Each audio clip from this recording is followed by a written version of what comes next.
Hello? I've been waiting here for a while. Where are you guys? We are on the road. Where exactly are you people? I think we are on the road. Please, I'm in a hurry. You're not in a hurry. Madam,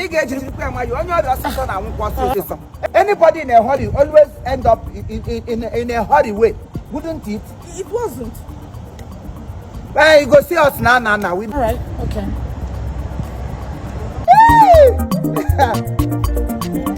Oh. Hey.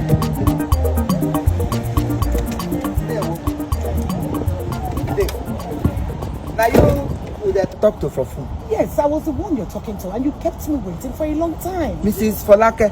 Yes, my name is Folake Durotimi. And are you people the one that wants to do the affidavit? Yes. Are you? Mrs. Folake Durotimi. I can't go near us. Really like it.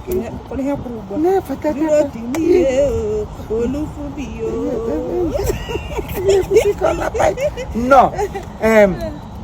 My wife here go explain to you. Wait. Oh, okay. We want to go embassy. So they can't say our name. Because since I marry her name no gree change.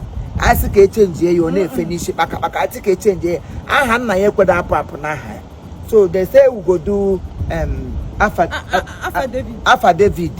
So excuse me? Yes. Affidavit. Are you trying to say affidavit? Well, I am with the choice. You law, you have money. Alpha name. Oh, okay. Affidavit. Affidavit. No, affidavit. Yeah. So I will high school, but once I get here in a newspaper. Come back to the newspaper. Mind the conde sweet me. Say, look at me, oh. Whenever I reach anything. Small loss, so say they go write me for newspaper. Say I go become newspaperious. And the man with them Hana go mad. Excuse me. Okay, it's 30,000 each.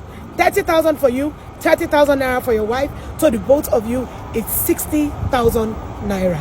You know, because of the dollar rate, the increment in dollar rate and fuel, things have gone so high. That is why we have that price of 30,000. So both of you will be giving me 60,000 for your affidavits.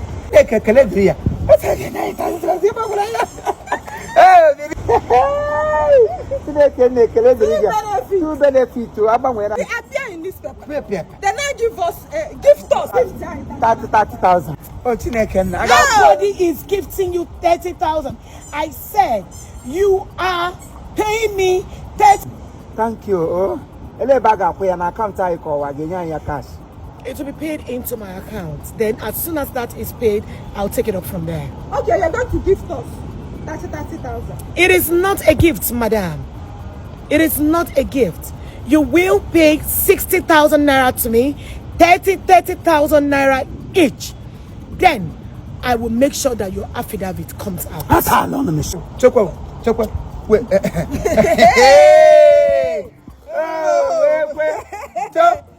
We go give you 30,000. Yeah, I'm gonna 30. We are Yeah, that's true. I would hear you. Yeah, 60. Ninya Gaya had David. Can you imagine? Why would I go stop the thief for this content? Excuse me? When I go stop excuse you waiting. What in concern dollar concern paper?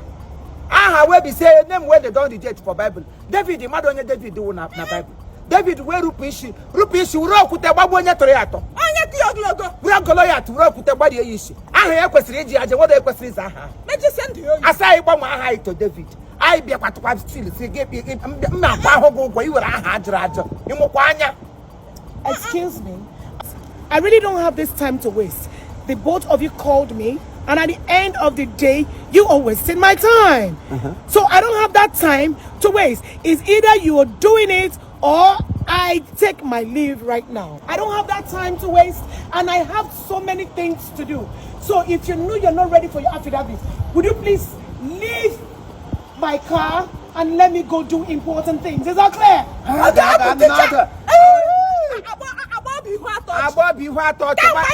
You never laugh.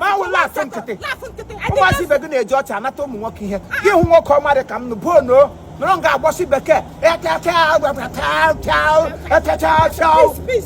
Peace. You want your Judas is carrot. Who you be? Who you? Who you have? I can see that the both of you are jobless. And I can see that the both of you are miscreants. I ain't got that time to waste. So right now, I'm going to go inside my car, drive out and run you over. You run, now you over. I run, I go across. You run me over. I run on top of you. I run on top of you. I can see the both of you. Is he got run on top of her? Igbo dey cook affidavit. Get what you share one yellow. About ya me lam regro. Onye tiri moto dia gelu. Ge ria ya ho. Go ga to yo. Come do I get the real menum. Isiwo. Can no do. If we go to jail, do you know how many jail we are carrying? Wait for me. Wait for us. You will hear from me. You will hear from us. Both of you will go to jail. I'm going to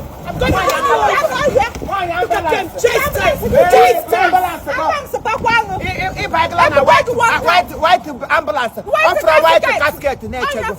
Idiot. In a Yama had David na 30,000. Bakuka. No.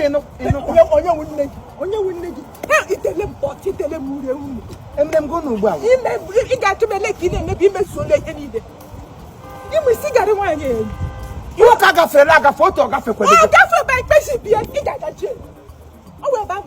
I'm a young jail in Nishi. You may learn you cigar on over. Why is there got me lower than bucket? I want your yard. A little while gets no category work here. To pag you. Get out to a town of Toshibulem. It's an emo or small son. I won't go back here where mother. It's an emo. I got no folklore. If we can see, I got no folklore. I didn't too much. I'm making a very again. I want to move and get it back here. I'll walk out.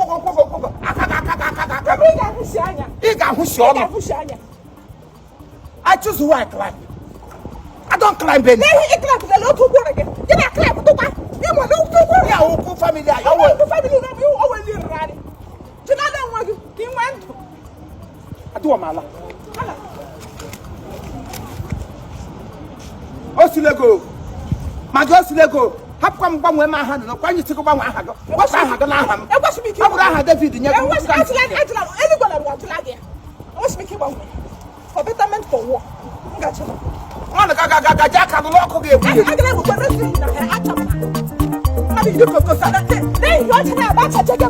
a